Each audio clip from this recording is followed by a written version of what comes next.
As that countdown was rolling, Andy, I realized I had no idea what I was about to say. So we're just going to start this show by saying, welcome to Squared Circle Radio Live here on our YouTube channel. If you're listening on podcast, thank you so much for doing that as well. The young buck, Andy York, is here with me. My name is Chris Belcher, and we are a Sports Wire Radio Hall of Fame podcast. Andy, the Elimination Chamber is less than 2 weeks away. That means the road to WrestleMania is shaping up. Man, lots of things to be excited about. Yeah, it is. I mean, there's so much intrigue in the air right now. Excuse me, as Elimination Chamber is getting closer and closer, and the field is getting better for the Chamber. So I think it's I think we're heading down the path. Plus now we introduced a stupid crate into this whole thing. What does that even mean? Where did that even come from? So yeah, there's just a lot of intrigue in the air right now. Yes, it is. That is in my notes to talk about tonight. The qualifiers for the Elimination Chamber are in my notes to talk about tonight. But as we always say, I have notes, but you drive the conversation. If you are with us live, drop those comments and questions in the chat. We'll be sure to get to each and every one of those. City Kitty dropping one in even before we went live. Cody and Bouncy in the Elimination Chamber. How about it? Let's get to it. But before we do, want to remind everybody to like the video, subscribe to the channel. If you would be so kind, we would appreciate that so very much. And again, drop your comments, drop your questions. Even if you're watching the replay, we make sure to go back and respond to each and every one of those. All right, Andy.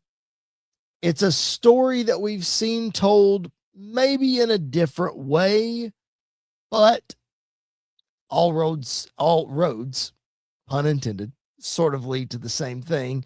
Cody Rhodes qualifies for the Elimination Chamber, and City Kitty's comment, Andy, had a lot of excitement behind it, but as you can tell, as I'm saying this, there's not a lot of excitement behind my voice that Cody Rhodes has qualified for the Elimination Chamber. Now, in Cody's defense, Andy, since he's been back since, what has it been, 4 years now? So something like that. Yeah. He hasn't competed in the Elimination Chamber. So it's technically new territory. But Andy, it just seems like inevitable that he's going to win, right? I mean, when he wins this match on Friday, obviously we're going to talk about some possibilities here, but what are your thoughts? I mean, I think the obvious choice is for him to win. However, I do think there's a scenario where maybe, either Friday or whatever, maybe Monday even, somebody gets taken out that's supposed to be in the qualifier match and Jacob takes their place. Like Jacob takes that spot and then wins, and then maybe he ends up winning the Chamber or something with Drew. I think there's also a scenario where maybe Randy wins it. That Randy wins the Chamber and then that sets up a fatal four-way or something like that. But I think the most likely outcome is probably Cody Rhodes winning, which I think if you're – because we've been flirting with the idea for a while, I don't think people are going to love it if Cody does win. Right. So I think – Because what else can you do with Cody and Drew? Like, we've seen this feud now since back in September. So what else can you do with Cody and Drew that's going to make WrestleMania more appealing? And better yet, that's going to make it night one main event worthy. Obviously it's for the other championship. And I don't think the two women's matches are going to come close to this. I would main event this over one of those. Unless Bianca Belair comes back, then we might discuss something else. But How do you keep this intrigue up if Cody is inevitably going to win? We'll talk about the possibility of him not winning in a second, but Andy, what do you do here? I mean, I think the only way to add intrigue is to add Jacob to it. There is a 0% chance, I think, that this comes down to Cody versus Drew one-on-one at Mania. Like, I don't see them doing that. Even if you added Hell in a Cell as a stipulation, I still don't see that as I don't care about that. It's not the point we want to see. That's the only thing left, right? I mean, it has to be another stipulation. It has something like that. It has to be. Yeah, I mean, it has to be. I mean, I don't know. I mean, unless we're doing like our first ever death match at, at WrestleMania, which new era, they might do it, but I highly doubt it. So I Kitty's got just some breaking news in the chat real quick as we're talking about WrestleMania main events. Bianca had surgery on her knuckles today. So man, this injury must be really, really bad for her to have another surgery now on her knuckles. So Andy, that probably puts her out of WrestleMania. So that probably, I mean, we'll talk about the women's title picture here in just a few minutes, but that rules out that possibility of a main event. yeah, it's a weird Mania. It's there's not. I mean, outside of the obvious, which is Punk and Roman. Yeah, there's not really another marquee match. Right yet. Right. And but as I'm racking my brain trying to think, like I can't think of a matchup that's like, last year we had Cody versus Cena, which was obviously like a big time matchup everybody wanted to see. But night one you had the triple threat that everybody was just as excited to see. I don't see that being a possibility this year unless we add a whole lot of shenanigans and a whole lot of stuff to this Cody Drew match. Sure. Well, we'll see. And maybe it's not Cody Drew. Maybe there's a scenario, Andy, we've talked about we've seen Drew McIntyre saying he doesn't want to face Cody. He's going to do everything he can to not face Cody. And there's obviously, we talked about people getting involved in the chamber last week. And there's a scenario where Drew gets involved, costs Cody the chamber, blah, blah, blah, blah. Okay, fine. But Andy, what if you just mentioned, what if Cody doesn't win? There's a real possibility Randy wins. There's a real possibility, I think, low-key, LA Knight could win this thing and face Drew McIntyre. That could be interesting. But I think there's a real good shot Jacob Fatu's the one that gets involved in the chamber and costs Cody. And we get Jacob versus Cody one-on-one. And then Drew versus, fill in the blank. I'm like you. I don't know what else you can do to Cody and Drew. And you and I are Cody fans. Let's not, and Drew fans. And Drew fans. Let's not discount the fact that you and I were in the building, AT&T Stadium, when Cody Rhodes returned at WrestleMania 38. You almost passed out. I did. So we are Cody Rhodes fans. It's just, if this feud, Andy, hadn't been going on since September, I would be okay with this one-on-one WrestleMania match. I just don't know what's left. So I think you branch Cody off and do something else. Maybe I know that makes the WWE Championship feel less than with Punk and Roman on the other side, but it at least gives us something fresh.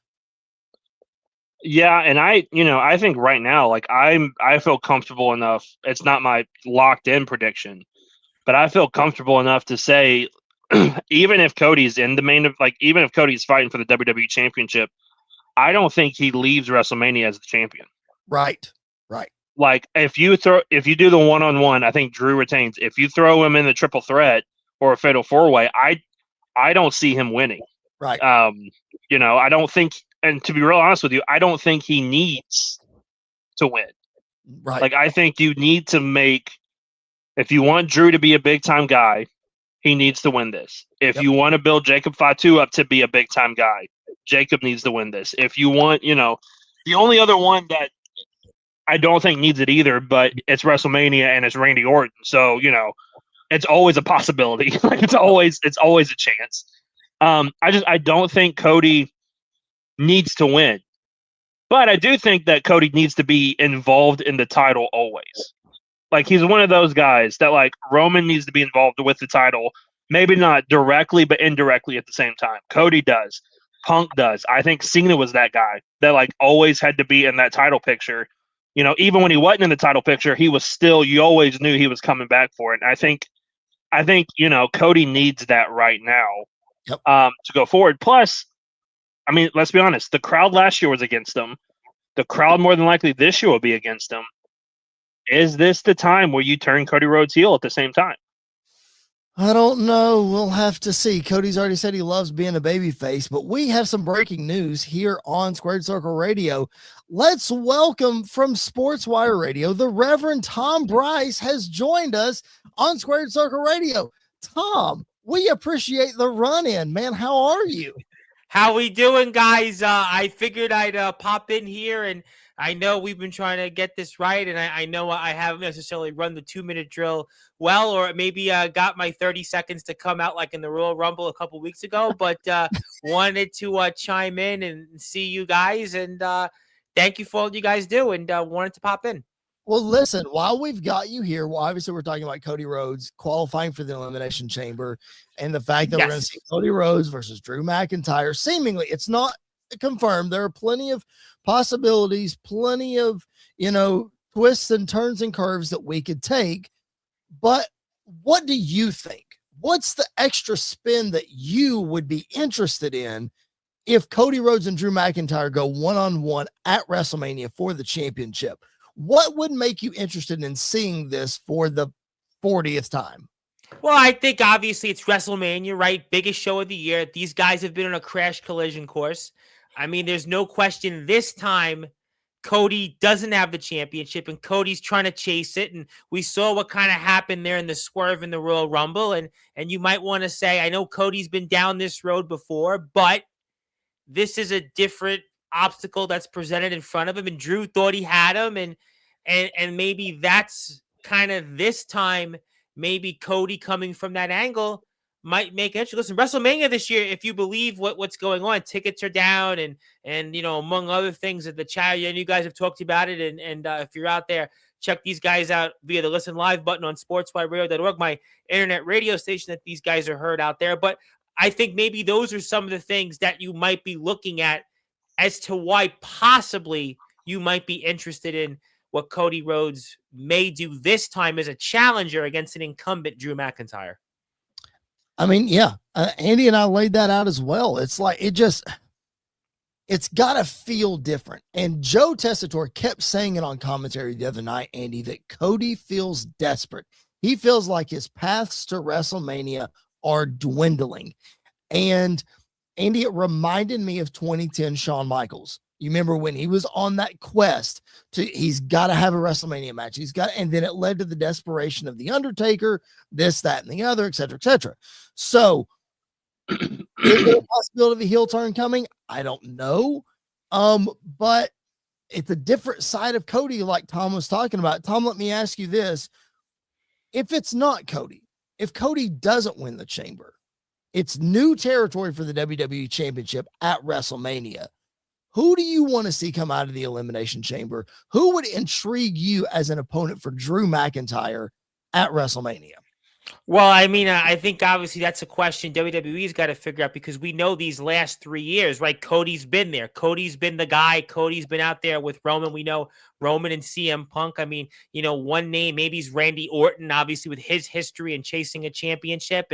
But his father time in terms of how WWE sees guys like him. I mean, LA Knight's back. I mean, that's an intriguing name, right? A lot of people would like to see. He just posted 5 years officially in WWE. I mean, those are a couple of names maybe off the bat. I mean, Randy's always in the mix, right? That would make sense maybe to some people. I mean, LA Knight, I perceivably has always been kind of, the wag tailing the dog, or, and that whole thing there. And I mean, those are a couple names off the top of my head. I mean, I would think that maybe some or many would want to see. I mean, Andy, I don't think he's going to win the Elimination Chamber, but having Javon Evans in the Elimination Chamber match after what happened tonight, I mean, holy cow, I'm ready to see what this guy can do in the Elimination Chamber. Yeah, I think adding him was a massive spot. My wife actually told me, she was watching with me, to make sure I quote her on the show and say that boy is good. So that was like that's what she said watching. So she wanted me to shout out Javon Evans, because the cutter last week have been the greatest cutter I've ever seen in my life. On the coast to coast cutter was nasty. The one tonight was just as good. So like adding him to the mix. I don't remember who's fighting Friday and who's fighting Monday. for the spot. Let me think. I know Bronson Reed and OG Grande Americano and somebody else. Jey Uso. That's Monday. Okay. And I don't remember who's Friday either. I don't remember who's Friday either, but I'll tell you one matchup that would be very intriguing for me. But I don't even know if he's in the chamber, so I may look like an idiot saying it, but that's not the first time and it won't be the last time. Obafemi. That's interesting, William. Obafemi and Drew McIntyre. Because remember, Oba versus Cody, who got involved and who got the match thrown out? It was Drew. So I think that is a real possibility that could end up happening. Plus, I mean, you talk about two guys that would just beat the crap out of each other in the ring. It would be awesome to see those two guys. My only thing is WrestleMania. I mean, you made some good points on some of the newer, younger talents, but I feel like it's WrestleMania season. You're going to go with a name. You know, Jay was the one that struck most to me, and a potential name that could be somebody with that where you throw into a little bit of history there. I mean, to me, you're going Mania. As far as if Cody, like you said, if Cody's not the guy, if Cody doesn't win it and win in the chamber, I mean, to me, you got to go with a name. And I think Jay would be the name of some of the other ones that you guys have mentioned that to me would make the most sense. I like it.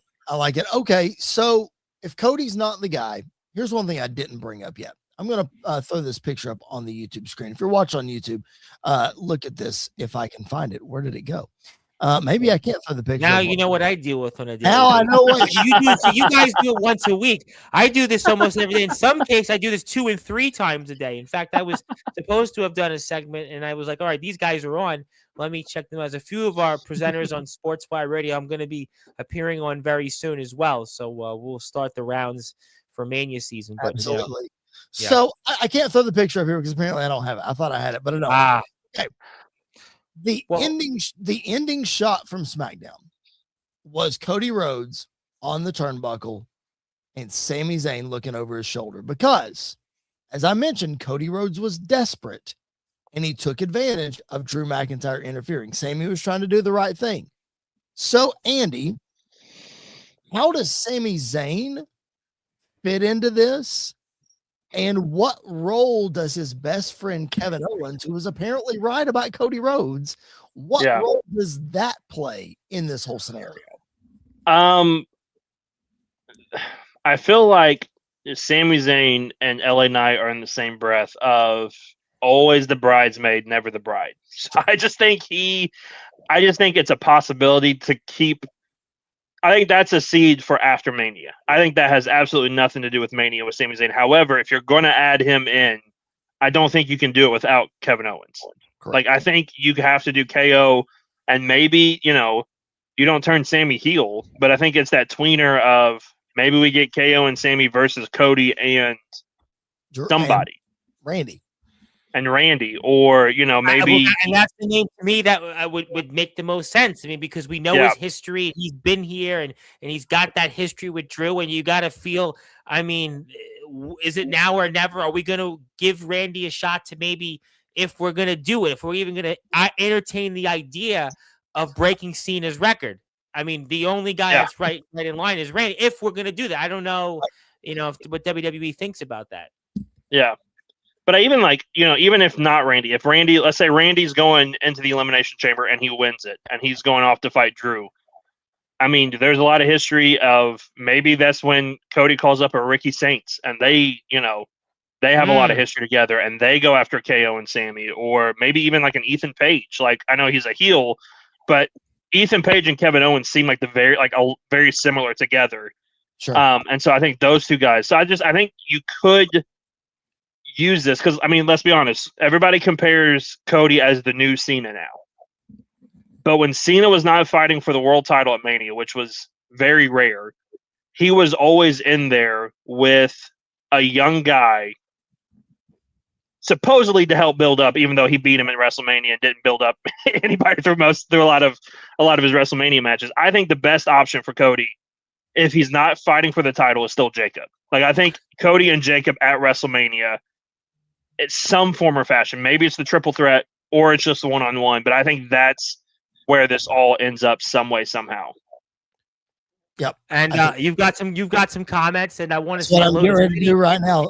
That's what I'm Yeah. getting ready to do right now. Yeah. Thank you I guys. see. Also, I want to shout out my friend Miss Courtney Wood, who does some work with the Pro Wrestling Wire. Yeah, this is definitely not in my comfort zone. Usually doing WWE, but the guys are on my internet radio station. If you're out there for the first time joining these guys, hit the sub button for them. It's free. It costs them nothing. And they're a lot better looking than me. They have a lot less facial hair.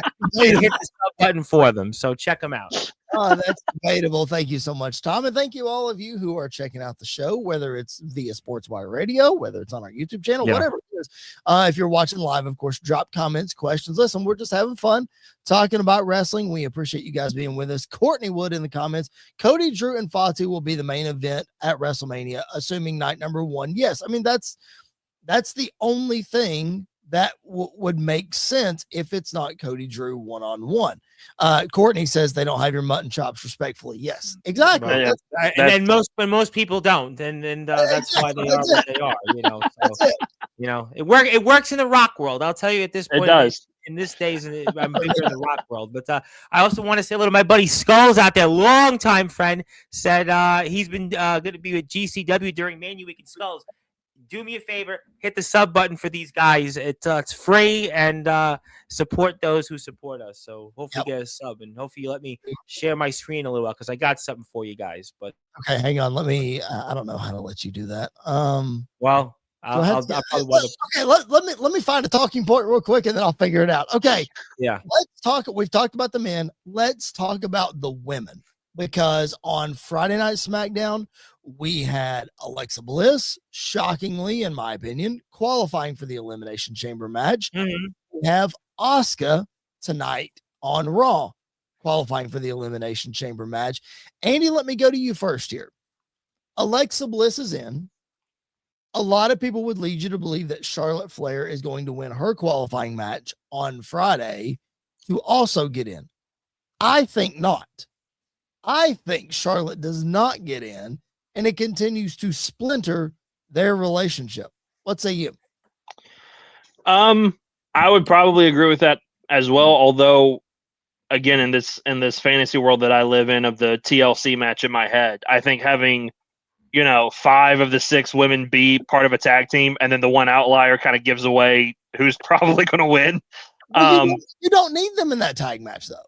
That's what I'm saying. So I don't think Charlotte does win. I think you want to, if you are going to break them up, because let's be real honest, in the Triple H era, we tease a lot of breakups that never happened Judgment Day. And so I think this is something that you could do where you could splinter the relationship even more. And then maybe at Mania, Charlotte does a Charlotte thing and just walks off out of the match, or beats her up, or hits her and leaves, or maybe the Raw after Mania or whenever. But I do think we are going to slowly start to break them apart more and more. Or you could keep them both in the chamber and then let them have that moment then. I mean, that's one way you could go about it, have them continue, and there it is. And also Randy Dillon on Facebook said, hopefully not. So Randy's out there. I know I got to get you guys back on SportsWire, but hello to Randy, and there's Miss Wood, and you can read her comment. Yeah, she thinks that Charlotte's going to get in, and Alexa will eliminate her in the chamber, and they'll face each other at WrestleMania. See, I think they will face each other at WrestleMania as well. I just think it's because Charlotte's going to be jealous that Alexa's in the chamber and she is not. So you do the turnabout of Charlotte eliminated Alexa from the Rumble. Well, now Alexa's in the chamber and Charlotte's not. So, yes, I don't think you need them in that tag match. You've got plenty in the tag match. You've got Nia and Lash. You've got the Kabuki Warriors. You've got Rhea and Io. You've probably got the Bella Twins. Bella Twins. Yeah, for sure. You got Bella Twins. So you don't need them in that tag match. So I think it's much more marquee, Andy, for them to be in a singles match. I do, if both women's title matches were stronger than they're going to be. That's fair. I think they want to hide Charlotte and Alexa in the tag match because, again, kind of like the Cody Rhodes thing, if Charlotte Flair is not fighting for the world title at Mania or is not in a story, it just doesn't really feel like it matters a whole lot at times. Well, So I think, Charlotte Flair's like the Patriots. I mean, Yeah, people they see her in there, and they whether they admit it or not, they want to see her there, but they want to root against her, and that's kind of the thing. But I do think that they want to make sure the women's world titles get their moment and not be outshined by something like that. So I do think they're going to end up in that, whatever the tag match is going to look like at Mania. And hello to Zilla, who's coming over here from SportsWire, and again, hit the sub button for these guys. I figured I'd come on there, and hopefully you get a few new subs at least tonight, because we appreciate that. Yeah, well, that's what we do here. That's right. But I gotta ask about the Bellas, by the way. You brought the Bellas up. What do you think about that? They're back all of a sudden. I mean, Brie mode again at the Rumble. Everybody was kind of just, taken back by her return. And what do you make of that, Brie and Nikki together? I mean, I think it's awesome. I think it was really funny last week when the fans didn't know whether to cheer or boo them, because you just don't know with the Bella twins half the time. Nikki. Especially Nikki. But Brie got the biggest pop at the entire Royal Rumble, I think. Completely unexpected. So that was awesome. I'm a fan of them being in it. I mean, there was rumors that we were going to see them last year, and it didn't happen for whatever reason. But I'll turn it to you, Andy, with this. Bully Ray said that this is going to lead to Brian coming back. It's not. You don't think so? No, not in a long shot. I don't think so.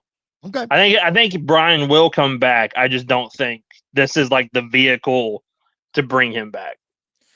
All right, Courtney in the chat, Tom, and I'll let you chime in with this. Bellas win the tag titles probably at Mania. She's not a fan of them, but they do deserve a run with the tag titles. I completely agree with that. They completely deserve one.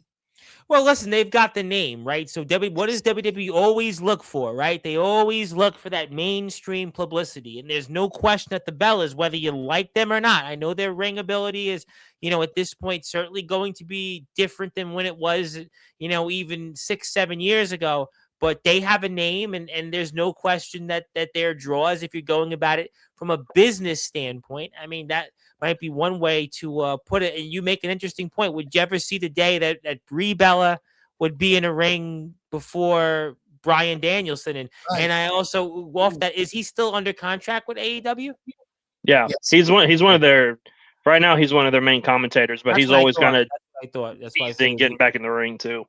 And there you go. There's your people, and there's Randy, who's we're gonna do one of these on SportsWire very soon, and he said, "Don't see Brian coming back. I think he'll like it in AEW too much." Yeah, and there you go out there, and the BKL show, and Courtney Wood has her opinion about that. Yeah, from something that we talk about on SportsWire, so she has her opinions, and we appreciate all of you being tuned in with us. If you are new to the YouTube channel, Squared Circle Radio YouTube channel, this is the Reverend Tom Bryce. He is the man behind SportsWire Radio, the voice of, I was going to say the voice of the voiceless, but SportsWire Radio certainly is. And it is loud and proud. All matters. I hope you guys aren't as loud as me when I do those interviews, although I'll make you laugh. And some of the people here in the chat have been, getting big in the rock world, and they don't like it. It's funny, the bands, they don't like the interviews. So in wrestling, I can only do them here in wrestling. Listen, no. Tom Bryce has interviewed some incredible rock acts, and if you can't respect that, come on now. Like Josie Scott, Carmine, and just all of these incredible rock guys. Well, you guys helped me get there. You and some of the people here in the chat, you guys all helped me get there. I think I can share my screen actually, and I do want to do it because I think I can do it here right now. So I'm going to pull it up because I know I'm a guest on your show, but I'm pretty sure I can do this now. So, you just take over.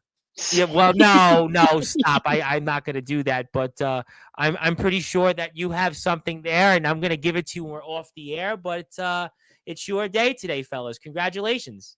Awesome. Well, listen, we appreciate you so much. And for those of you who are listening on our podcast, Tom has given us the honor of February the 16th being Squared Circle Radio Day on all SportsWire Radio platforms. So if you're just listening to us, make sure you head over to SportsWire Radio, hit that listen live button on the website. You can follow Tom at Thomas Bryce 2017 on Twitter. Make sure that you are subbed to SportsWire Radio 6579 on YouTube. Again, all this great content that we're talking about is available on Tom's YouTube channel. So SportsWire Radio recently inducted us into the Hall of Fame and has done more for us than we could ever imagine.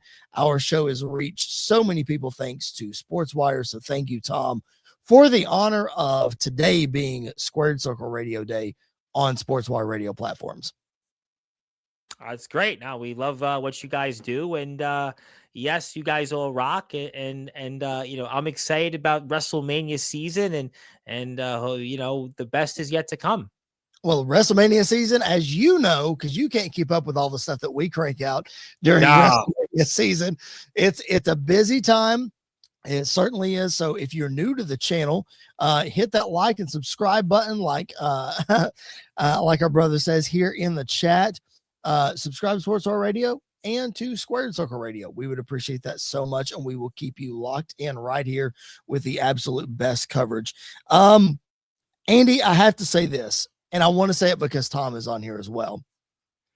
One thing from Monday Night Raw, and Andy, I don't know if you had a good laugh about this tonight like I did, but one thing that happened on Monday Night Raw tonight, shout out to the late, great Jared Justice, because JD McDonough has returned to the WWE. And the minute that he came on my screen, I just instantly had to laugh.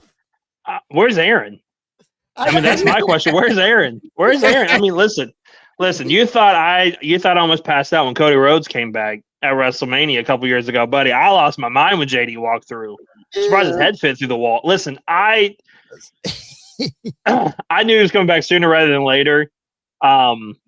I guess it's cool that he's back. Gotta come back sooner rather than later, right? Yeah, especially before Mania. I'm sure there's going to be a 15-team tag match at WrestleMania or something like that you got to throw him in there for. Hey, if you're a wrestler, you want to be on that card. You do. You'll do anything. I mean, I know it's different than it was back then, but they want to be on that card. They don't want to be in catering the whole time. Yeah, are you guys going to Mania? By the way, are you guys going to Mania this year? It's up in the air. All right. Maybe. All right. I'm crossing my fingers. Hopefully, we get you guys to 1,000 subs and we get the monetization and we make you guys go there. I guess that would pay for the trip. I would appreciate that so much. Yeah. I'll keep that in mind. Oh my goodness. Courtney Wood says she likes JD. Okay, listen, Courtney, you're new to the channel. There's an inside joke about JD McDonough on the channel. That's why it's funny. Go ahead, Andy. And I want to give a big shout out. I want to give a big shout out, by the way, to Quick Strike Johnny Velocity, who was on my show yesterday. He's the ROEW Prestige champion, and his hands are a lot quicker than my intros. And if you're here, hit the sub button for these guys, and they're great. But so much, Tom. Go ahead, Andy. No, I like JD too. I think JD is better than he's a great wrestler. He is. He's a great wrestler with no personality, and that's fine. Like that is what it is. I just got a lot of flack for saying that it wouldn't have been bad for Cena's last match on Raw to be against JD McDonough. I don't think that's that bad of a thing. It's better than what we got. I need to text Aaron right now. Anyway, go ahead. Andy, who was his? Do you remember the ladder match that he had in NXT for the? Dang, what was the purple championship in NXT? Cruiserweight. Yes. So it was the cruiserweight ladder match. Was it him and Kushida or something? It was during the pandemic. It was right after the pandemic. Oh, yeah. I think so. There was like a delay in flight and they had to delay the match or something like that. Was it him and Kushida? I think it was. I think it was either him and Kushida or gosh, I don't remember. That cruiserweight division kind of runs together. I just remembered that being the first time that I actually watched. He was Jordan Devlin back then, but that was the first time that I saw him and just being blown away with him. So yeah, Courtney says that's fair. He doesn't have much personality. That's very true. We all think he's a fantastic wrestler. I'm just not going to get into the John Cena conversation tonight. Well, listen, this happens all the time. Guys that ring-wise certainly exceed, let's say, your normal standards, but if they can't cut it on the sick, how about Ricochet, right? One of the biggest examples in modern history, right? One of the very best out there, but unfortunately, in terms of charisma, maybe didn't have the most charisma. And, not to say that anybody has, good or maybe not so much charisma, he may fall into that category. Yeah. Comment in there. It's what show is this, Tom? And this is one of your shows that are on there. Which one? No. I mean, he's just saying 205 Live. That was the show. The show that he does on your channel. Who's that? Who? Him? No, he doesn't do a show on my channel at all. No. Okay. Well, he did. I mean, I do a show on my channel. Yes. Okay, I mean, okay, I got you. No, I'm totally confused as to. I actually put your link in the chat, and so people go hit the sub because I see you got a couple of extra subs, so I figured I'd do that. But no, look at you looking out for us. All right, let's get back to one thing that has been. We've talked about the women, and Jade Cargill has been a topic of discussion, Andy, because she hasn't defended her championship ever, 70 plus days as champion at this point. But she defends against Jordynne Grace on Friday. And you know how big of a fan I am of Liv Morgan. But did you think it was weird that Liv and Dom came out at the very beginning of this match? I feel like it totally took away any kind of steam that this match possibly had, which should have been a powerhouse collision of Jordynne Grace and Jade Cargill. Like, you could have, to me, Andy, you could have achieved the same effect with Liv and Dom coming out in the middle of the match, right before a commercial break. Instead, you took away any momentum these ladies had. Yeah, I don't know. It was weird. Just kind of the layout of it all, I guess, with them coming out beforehand. It kind of, you just kind of got the feeling anyway. I mean, I think we all kind of knew Jade was going to retain, but it kind of took all the steam away from any, suspense that it was possibly going to happen or anything like that. But I don't know. I go back to what I said earlier, that it's a weird Mania. It doesn't feel, especially like Liv Morgan should have a bigger WrestleMania match than she's probably going to get after winning the Rumble. Yep. And Jade's not the greatest wrestler, right, like at all. She's not. She's gotten better than where she was. Like I think it's. I think I remember being on with you guys when she was in AEW. I never forget. Yeah. I think Randy's listening to this, and we were talking about her, and I mean, she was definitely had a lot. She wasn't good. Yeah, but she's gotten. Not me. I can't say that. You guys can. But she's gotten significantly better. Yeah, okay. The thing about Jade is she's one of those that she's not great in the ring, but buddy, she looks the part. Like her with that championship during her entrance, I look at her and go, yeah, she's a world champion. Like she is a world champion. But like, I don't know, at this point, the Bianca injury and her having surgery and everything has thrown a wrench into all of that. Yep. Who do you put against her at Mania to make it feel big? Do you run Tiffany back in there? Yep. Do you pull a team out and you run like a Lash Legend? I don't know if you could turn her face quick enough to go against Jade. Or, again, like, does Alexa win the Rumble and we get a Jade versus Alexa, which is like, giant versus cruiserweight in a fun matchup, but what will it be? I don't see, unless Bianca comes back. Like, Bianca could save this thing if she comes back. I think that's easily done. Yep. But I don't see a better scenario for her outside of Tiffany Stratton, and even then, I'm not. It's fine, Rick Del Santo in the chat. Good evening to you Rick's too, brother. With the Pro Wrestling Wire.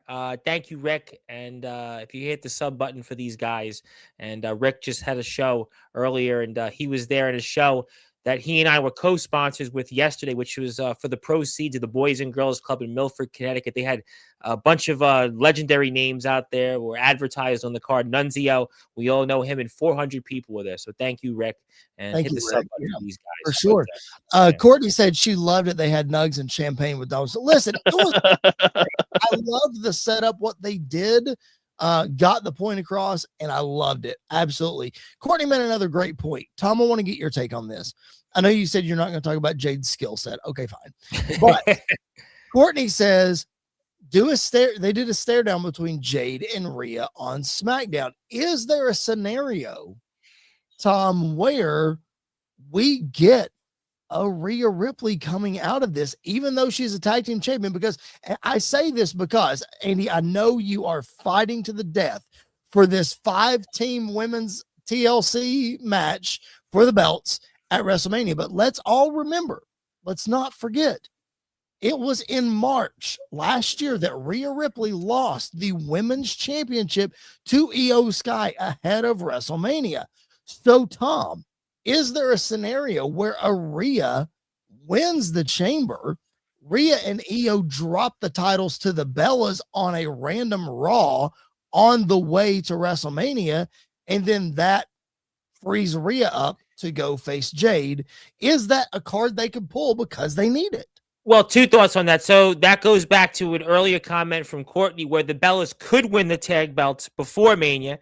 And the second part that I would give an answer to is that would depend on what you want to do with Jade's run. If we're going to go and put her up, let's say you mentioned Alexa earlier or somebody to that degree, then you're probably building it to a long-term plan, maybe a Bianca return or maybe something going at least to SummerSlam. Or if you're going for Rhea, you're going for the big money. Now, it's like the same thing you talked about earlier on the men's side with Drew, right? If Cody's not the guy, what happens there? So theoretically, going back here with Rhea, even though, again, 2 different points, but you could make that case. If you're going with Rhea, you're going to drop the belts, those tag belts to the Bellas, because obviously the moment you want to go into Mania season and you want that big match, that big money match to see what Jade's got and what she brings to the table, and what better way to do that would potentially be with Rhea Ripley.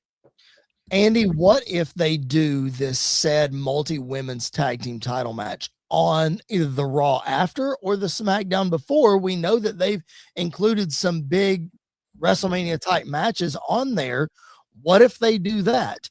Because that could free Rhea up. I'm just thinking, Andy, we've sitting here and talking about there's no way a women's match is going to surpass Cody and Drew, even as a singles. It doesn't matter really who you put in there, unless it's a Bianca Belair in a surprise return, or it's a Rhea Ripley. It just doesn't feel like you're going to elevate those matches even over the tag match. Yeah, and I mean, this again feels like, because I feel like we throw this word around every year at WrestleMania, but if they do that, it feels like a very hard pivot because of the fact that they have been milking this tag team division run for a long time. Like, they've been building to something down the line, and it feels like there's so many teams involved that it has to kind of be at WrestleMania. And it feels like it just can't be a standard 1-on-1 or, 5-on-5 or whatever it is. But I don't know. I think they want Jade to be champion coming out. I think they really want to wait for Bianca. And I don't think they want to have Rhea lose to Jade at WrestleMania. Okay, here it is, Andy. You're not going to like this. Probably not. So Tom, I want your opinion. What if it's Charlotte and Jade? Listen, and I'm glad you brought it up. I know, I didn't go to you, Andy. That's why I was waiting for you, because I know Andy, how he feels, and probably most of social media, especially on X. But I mean, we've known this moment, right? It's 5 years in the making, right? 5+ years in the making, and if you want to do something there to, see again what Jade brings to the table. I mean, look, right? 5 years they've been, compared to each other, quite a bit. Remember when Jade first came in, that big, stare down. I mean, that would be the one way to go, and 5 years in the making. Andy, I mean, Charlotte would lose 2 WrestleManias in a row if the scenario holds that Jade needs to keep the championship. But yeah, money match. It is. The thing with Charlotte is I'm not a big fan of Charlotte. Everybody knows that. However, you can't deny that she is one of the best women's wrestlers of all time. Like, that's a fact that she is one of the best. If you ask Chris's dad, he will definitely say she is the best. But I'm not going to do that. There's a lot of people that feel that way as well for other reasons. Yeah, but I don't feel like Charlotte and Jade would have the best chemistry, because I feel like Charlotte would just get annoyed with Jade, and it would just it would turn into what Charlotte and Nia was a few years ago in Raw, where it was just a slugfest and it was ugly. But maybe which made it very entertaining. But you could make the case that maybe you want to see what Jade brings to the table. Maybe you want to see this is the moment, right? And Charlotte, if you guys talked earlier about her, let's say, potential turn on Alexa, and maybe this is where it gets involved, in the chamber, maybe, Charlotte wins it and they're fighting. They have this whole, over it. They're the last two people, and then there's the match, and then maybe you even throw it out there that Alexa could make the turn. I mean, that could be one way to look at. Also want to say hello to the Wilster who's here in the chat, the former face of America. And if you're here, hit the sub button for these guys. And the Wilster is a long time, not a first time, but definitely a long time on my channel. And he did want to say that. And also he says Seth Rollins is the masked man. Yeah, we're going to get to that in just a second. I got you. So Wilster says, here's the deal. Steph versus Liv, Jade and Charlotte. I'll go back to the comment real quick that Andy made earlier. It feels so weird that Liv doesn't have this huge marquee match as she should for WrestleMania. I don't know how to fix that, but we'll see. You're live. You know how to fix it. You're live. I mean, you got to know how to click on your feet. I don't think it's a Stephanie problem though. Like I think Stephanie will get there one day. I just think it's way too soon. It's way too soon. Yep. To have it be this already. I think I said a long time ago it was a mistake to put the championship on her this early, and I'm gonna hold to that. All right, couple more comments here. Yes, he says that Seth Rollins is the masked man. Courtney chimes back in with disagree. The masked man is great. I heard that somewhere. Somebody said that. I forget where it was, and I did hear that during the week. So obviously the masked man is set up to be Seth Rollins. We know that this masked man has not been played by the same person every time around. So we could have seen a Grayson Waller in there somewhere. Do I think that's the ultimate reveal? Andy, the first time this masked man was revealed, it was Austin Theory, and we were let down. I just cannot see a scenario where the reveal a second time is now worse than the first time. But it's too obvious to be Seth. Like that's the thing that's throwing me off. Is it's way too like if he just pulls the mask off, we're like, oh, it's Seth, cool. Like that's kind of the reaction we get. And I don't think Grayson Waller is the answer either. Although you do have the history of him going after Theory after their tag team breakup and everything like that. So that part of it, there's at least another storyline wrinkle into it. I would love if they could some way incorporate somebody from NXT. I think there's a whole crop of people from NXT that could come up, and Seth starts his own, revision. That's a great name for it. And use WrestleMania. We know you always see some big debut, some big plot twist. So I think it could be somebody like that goes in to join Seth. But I feel like it's a letdown whether it's Grayson Waller or it's Seth Rollins at this point. Like I think it needs to be a massive shock, and it's not the body type of a Chris Jericho. It's not the body type, of a Kevin Owens or anybody like that. So I think you just have to be very careful about how you present it all. And I do want to say hello to some people that are here in the chat for the first time. Some of my people are coming in. My friends in LBYW, Legendary Backyard Wrestling. You read their chat off in a minute. The legendary Doc Holliday, got to give him a plug. Yesterday, wrestled in front of 400 people against the world famous Cheeseburger. My buddy, Mr. Bam Allen, who was asking me for advice on something else. And if you're out there, hit the sub button for these guys. They do a lot better job at covering wrestling and covering WWE than I do, and it's free. So give them a sub, and maybe you'll want to talk to them more than you'll talk to me. So go ahead. Also, the Wilster saying he's on vacation in the hot Atlanta. Yes, he is. Huge Raw next week. Wonder if this AJ tribute is more than a tribute. I think there's a good chance that we get a WrestleMania match out of that, but we will. So AJ, it's a good point. So AJ, is he done? You believe that the contract situation? I think you guys talked about it. I heard the sit down marks talk about it. So what do you think? What do you think there? I thought before tonight that the WWE contract is done. Like he's done, and maybe he comes back for a TNA match. On the Stephanie McMahon podcast, he said his son is training, so he wanted to leave it open to a tag match with him one of these days. But after tonight, Andy, seeing that video package, I know they're going to be in his backyard, so they wanted to attribute to him, but that tells me there might be a WrestleMania match. Now, Wilster, I will say this. Oh, we're getting to what's in the box. He says, "Our boy AJ is a noble guy. I think retired is retired." If you're new to this show, I have preached that for the last month and a half, that AJ's word is AJ's word. But AJ also said, when we talk about this in the music world, nobody's ever retired. I mean, everybody says that. I mean, Shawn Michaels famously came back. I mean, it's just nobody's ever retired. Listen, infamously came back, but yes, Kiss, right? Just change music.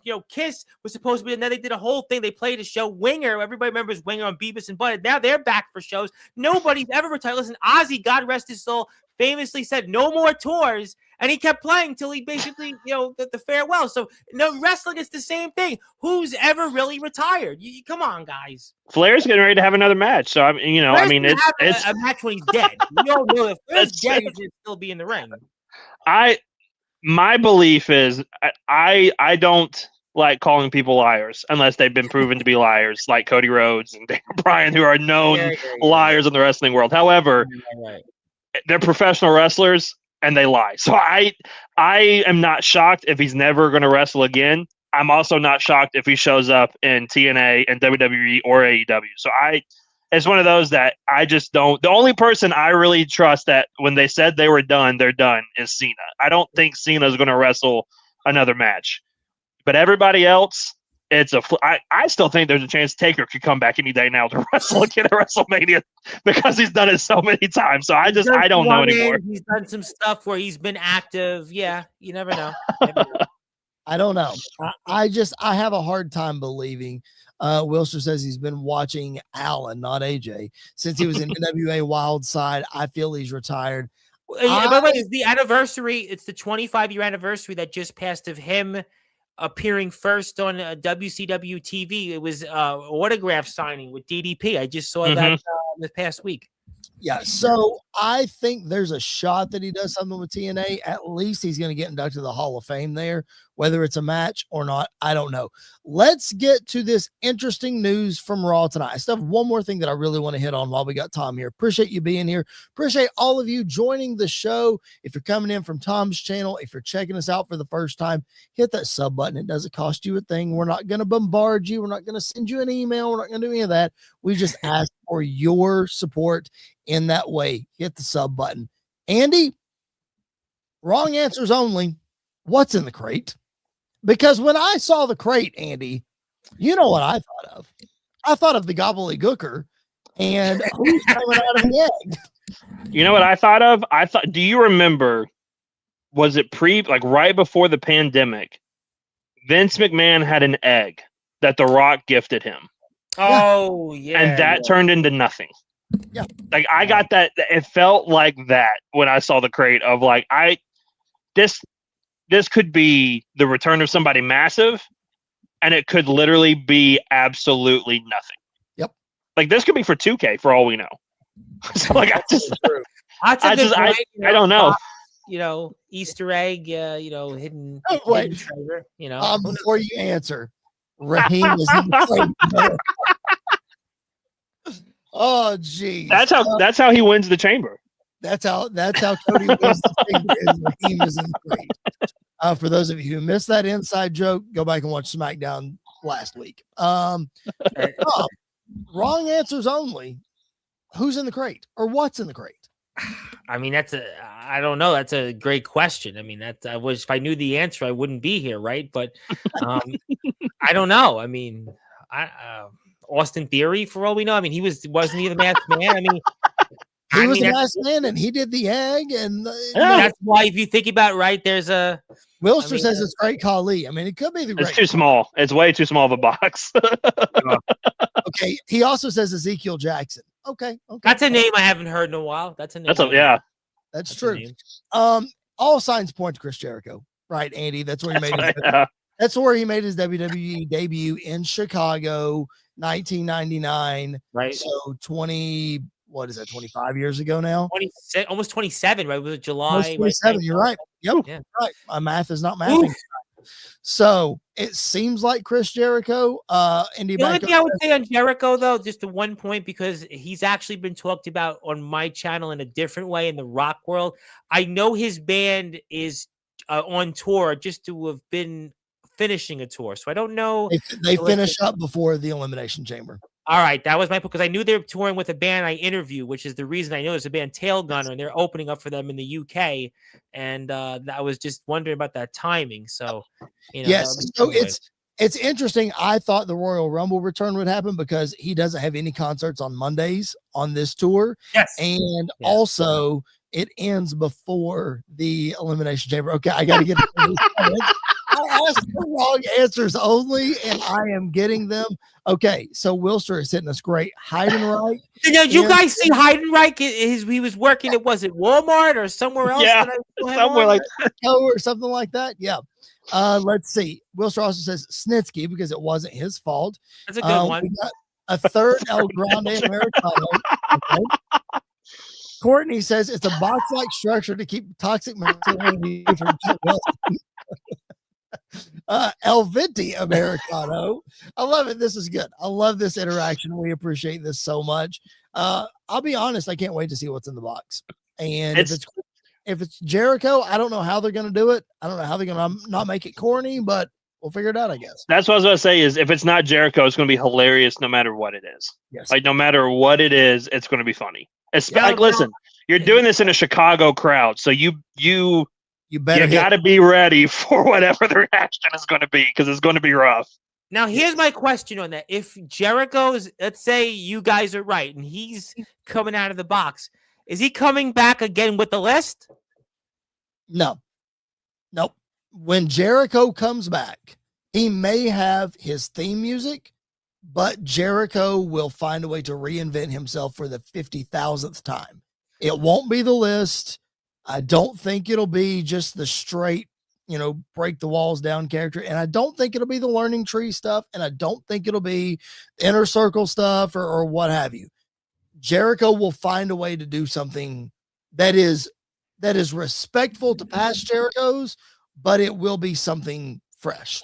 I tell you what I could see though, is they open the crate and you have Pierce or somebody digging through and all they simply pull up is the list. Like that's the thing that is Jericho is like, it's this thing. Maybe it's full of other like Jericho-esque things. Yes, like the jacket, like the light up jacket and the list and, just whatever else that maybe there's a broken TV from where he smashed Shawn Michaels' face into it. Like I think there's Jericho on 5,000. Yeah, like I think it could be something like that to where maybe he doesn't show up at Chamber, but they open the box and it's very clearly like it's okay. Like Jericho's back. Something with Jericho is happening. I think it could be really cool if the crate is laying down instead of standing up, and Pierce is digging through it, and the whole thing just catches fire, and it is engulfed in flames, and you see whatever new Jericho. Yeah. I think that would also make a lot of people go like, oh, it's Taker. Like we get the hokey lightning and it blows up. Oh, it's Taker. That's also true. All right. For those of you who are new to this channel, we don't talk just current WWE. We like to go back, look at this week in wrestling history, pay tribute to some awesome things that have happened over the years. And today is a day that actually this date was yesterday, but I'm going to pick it out anyway. We're talking about Elimination Chamber stuff, Tom.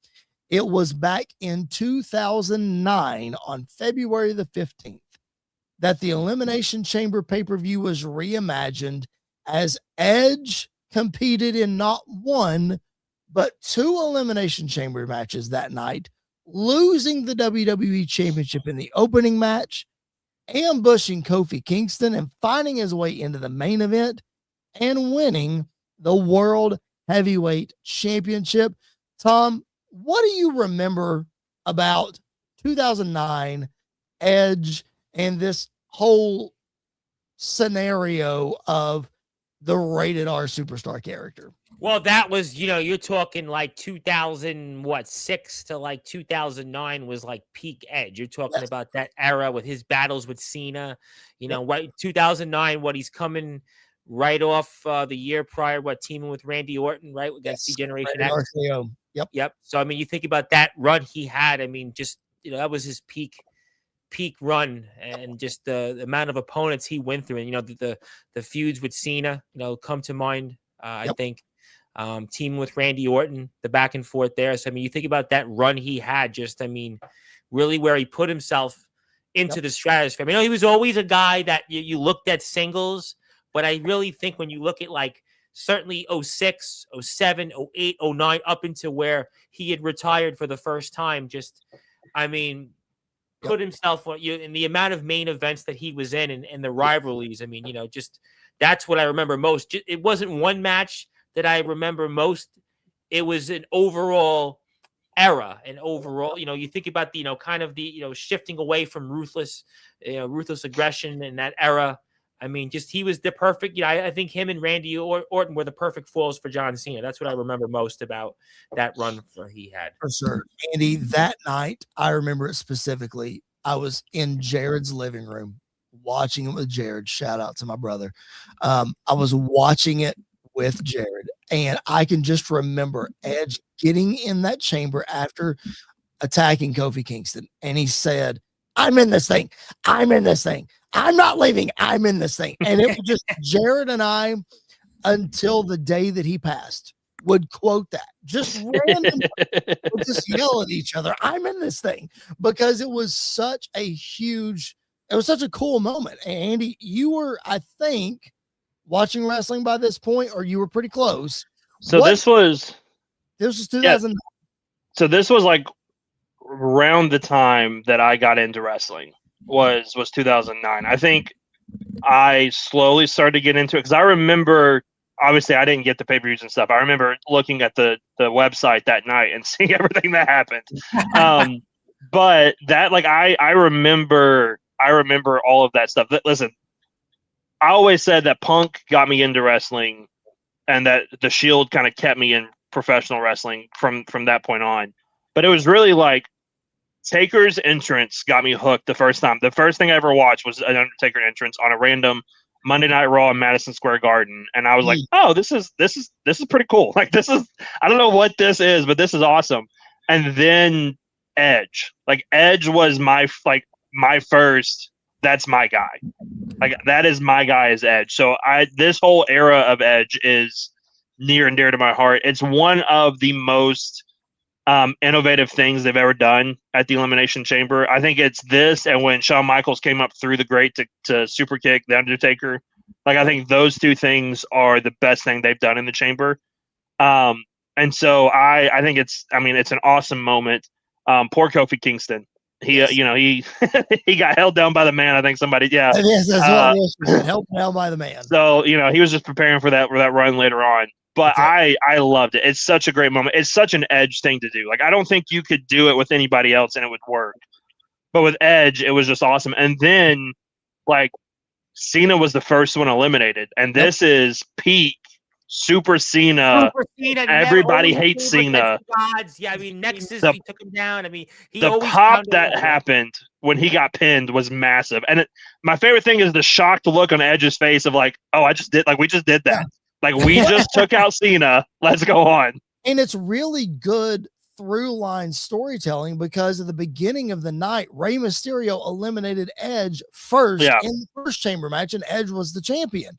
So turning that back around and Edge eliminating Cena, Indie Backyard Wrestling, mad that Cena got taken out rather quickly. Yeah, but it also led to the WrestleMania 25 World Championship match in which John Cena got his revenge, won the championship back from Edge. So yes, this is peak Edge. Like, this is one of my favorite memories of Edge. John Cena, I think, being his favorite opponent, or my favorite opponent of Edge's throughout his career. Indie Backyard Wrestling corrected me. Jeff Hardy took out Edge. That is correct. Yeah, I think Ray hit a 619 on Cena, and then Edge hit the spear, and that's So, Wilster joining us in the chat again. Thank you guys for being with us. We're about to wrap this show up. We appreciate you guys hanging out with us very much. 17 years, it feels like, I will say one thing, 2009, it doesn't feel that long ago, but yet it's 17 years. That's the scary part. Is that 17 years ago. Andy made the point. I do remember, a period of time where I would watch the pay-per-views. I would buy all the pay-per-views, and my next door neighbor would no longer lives here, and would be myself, my brother, who's no longer here living in this country, and my next name. We would watch the pay-per-views again. Sometimes our other friend would come by, and those were the days of watching the pay-per-views. And that was a different time. 17 years ago, boy. Yeah, it's crazy, isn't it? It's crazy. Yeah. The Wilster in the chat, I got hooked on pro wrestling in 83, 84 when I saw Flair for the first time. Then Sting was my guy, late 80s into the 90s because of the NWA, WCW being televised on TBS in the South. Absolutely. That's what I grew up on too. I'm not, I was born in 88, and the first wrestling match that I remember watching was Sting versus Ric Flair, Great American Bash 1990. And Ric Flair being my first favorite, like Andy. Punk and the Shield's what kept him around. Ric Flair was my first favorite wrestler because that's my dad's favorite wrestler. But, yes. But Sting is the guy that kept me around. So if you're new to the show, we talk about this old stuff as well. We don't just talk about current stuff. Now, with it being WrestleMania season, there's a lot of current talk because there's a lot of stuff going on. But we do try to incorporate the old stuff. So if you like that stuff, let us know in the comments. Hit us up on Twitter and let us know. We would appreciate that as well. Quickly, before you guys go, Indie Backyard Wrestling, you guys got a comment on the comments about El Grande Americano. Very interested in your take on that. Let me scroll back here and say exactly what you said here about El Grande. Here we go. Need a mask versus mask match between both El Grandes at WrestleMania and have the imposter win an unmasked Chad Gable. Yes. I think we said, Andy, last week that we needed this match, and maybe Chad keeps the mask. Who knows? I think it could go either way. But he also says Chad then wins the mega title before Triple Mania, and then Ludwig wins the mega title. Okay. I can get down with running that back in AAA because Andy, you said it. That's where the popularity is for El Grande. Yeah, I would love a scenario maybe where at Mania they both somehow end up unmasked and they're both like, wait, it's you. I thought it was like they're still doing the Spider-Man meme back and forth. I don't think they ever would have thought that that this character would be as popular as it was. Like, I think this was like, we'll do this for a month and then we'll unmask him and we'll go from there. And then it took off. So I love it. I think they could do, I think a mask versus mask at WrestleMania has to happen. I probably agree that Chad should be the one to lose the mask just because I think it does better for Ludwig to have it than for Chad. I think Chad can be great without it. But again, like, we're talking about marquee matchups at WrestleMania. This is up, like, that one's up there. Like, that one is up there more than a lot of the title matches we're going to get at WrestleMania. There's a lot of interest in that. Yeah, absolutely. There's a lot of intrigue, not just from American fans. Like, I'm sure there's a lot of AAA fans that are going to watch Mania, and there's a lot of just outside influence. I think it's awesome. El Grande is the second best luchador of all time behind Dominic, the king of the luchadors, Indie Backyard Wrestling. Yeah, I mean, that's hard to argue. Hard to argue. Yeah. It's hard to argue. You know what else is hard to argue? That today is Squared Circle Radio Day on Sports Wire Radio, February the 16th. So thank you so much, Tom Bryce, for all your support. And I gotta love what the Wilster had to say. Ludwig already lost Tiffy, and maybe they shouldn't pile on with him losing, right? I guess. Well, you know, I mean, here's the thing: was Charlotte right last year? Maybe. Maybe that's why. I hate to bring it up. I did read that somewhere on social media. I mean, but yes, I think you're right, Andy. Tom, thank you so much for hopping on, man. We appreciate you popping in here and just randomly having a fun show with us, and for all you do for Squared Circle Radio and the subs that you're generating and this, that, and the other. Man, I appreciate it so much. You got a sub from some of my people, and thank you for your support. Thank you. I like to thank some of the people that came over from myself, and thank them for their support and friendship over the years. And I wouldn't be where I am and wouldn't have spoke to the people without them, and certainly you guys as well over the years. 5 years we've known each other almost, and I appreciate that very much. I want to shout out Randy and the Sit Down Marks guys who are tuned in as well. So sure. Definitely thank you guys for your support. Sure. Thank you all for joining us in the chat. Again, if you're new to the show, every Monday night we are right here on this YouTube channel, talking WWE for the most part, especially during WrestleMania season. So we are right here live every Monday after Raw. Come check us out. Give us a follow on X. We would appreciate it. If you're watching on YouTube, those handles are on the YouTube screen. Follow the show, all of those things. And if you're listening on podcast, what are you doing? Just come over to the YouTube channel. I mean, hey, some people don't want to see the mutton chops. People don't want, people feel, they have that certain thing. It could be a turn off. I don't know. That's why we play it on sportswireradio.org via the listen live button. What can I say? Sportswireradio.org. Maybe the Wilster may want to show up and talk to you guys. I would definitely recommend this. Wilster wants to come on and make a Squared Circle Radio. I tell you what, I would tune into that, and I can certainly connect you guys. I will do that when we're off the air. A couple of these guys I see in the chat. I am certainly willing to listen to the offer there. Yep. He's got. I tell you what, I would endorse some of these people here in the chat. Courtney does writing; she does a lot better at wrestling covers than I do. The guys in LBYW, I see the Alpha who was in your chat. I would definitely endorse those guys anytime to cross over, and I'll connect their infos to you guys when we're off the air for sure. I love it. I love it. That'll be awesome. We appreciate, building this community. And listen, we're all just a bunch of wrestling fans just hanging out. We all have different opinions, and that's what makes it great.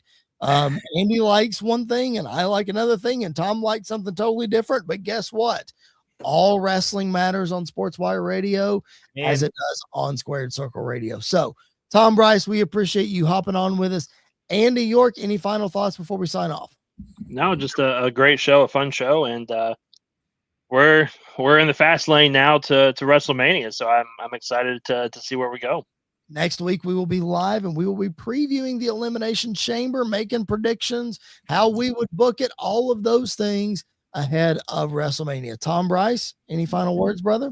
I just want to thank everybody out there. Like I said, again, definitely if you're out there, hit the sub button for these guys. I see some people. I'll certainly connect through Messenger when we're off the air. I just want to thank everybody. And, I do have a couple of major guests coming on in the rock world. I will try my best to get the WWE on, but in the rock world, we've certainly created quite a niche. But I wouldn't be here without you guys. Obviously, Mr. B, although he may be sulking his wounds over the Chiefs this year, but all the people in the chat for tuning in from my platform, I thank you, and please support these guys. I don't talk as much WWE as much as they do because I just don't do it really, but I promise we'll do something with Randy and some of the other guys. So listen, that's okay. That's okay. We do it for you. We feel you guys do a great job at it. You guys do a great job. We'll be your WWE. That's why we play you on the listen live button on sportswireradio.org. But thank you, fellas, and I'm sure we'll see some of these guys on your channel soon. And I enjoyed it. Absolutely. Thank you so much. And again, if you're listening on sportswireradio.org, keep it locked in right here for some more great content as soon as we are finished. You'll probably continue hearing Tom Bryce. It's like he never left. So we appreciate you, brother. For the Reverend Tom Bryce, the Young Buck Andy York, my name is Chris Belcher, and this has been another edition of Squared Circle Radio Live. We will catch you guys down the road.